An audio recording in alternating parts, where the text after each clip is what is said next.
असेच काही दिवस गेले, पण आता या रुटीनचा पंडितला कंटाळा यायला लागला होता. आता या चक्रातून बाहेर पडायला पाहिजे असं त्याच्या मनाला वाटायला लागलं. बघूया, अजून थोडी वाट बघू आणि मग ठरवू असा विचार करून तो झोपायला गेला. दिवस असेच सरत होते, पण आता पंडितला वाटायला लागलं की हेच करायचं होतं तर मुंबईची नोकरी काय वाईट होती. भटकंती करण्यासाठी नोकरी सोडली आणि स्वयंपाक आणि चौकीदारी करतो आहोत.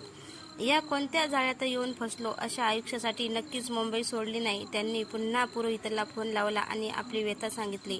पुरोहितने त्याचं म्हणणं शांतपणे ऐकून घेतलं आणि मग समजावणीच्या स्वरात म्हणाला की अरे पंडित, यात सुद्धा काही ईश्वरी संकेत दडला असेल. जरा धीर धर. भटकंती करायला तुला कोणी रोखलंय? अजून तुझ्याजवळ भरपूर वेळ आहे.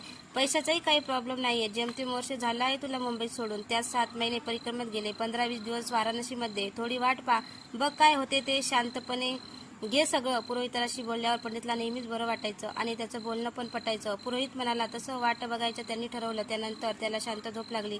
सकाळी सकाळी मॅडम कोणाशी तरी बोलत होत्या. बोलणं झाल्यावर त्या पंडिताला म्हणाल्या की येत्या रविवारी सत्यनारायणची कथा करायची आहे. 10-12 लोक जेवायला असतील, जमेल ना?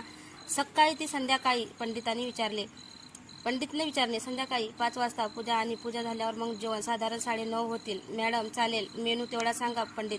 पूजेला जे जे साहित्य लागत त्याची लिस्ट त्यांनी पाठवली आहे, मी तुला देते. मॅडम म्हणाल्या ते सगळं सामान घेऊन ये. अजून 5 दिवस आहे तुझ्या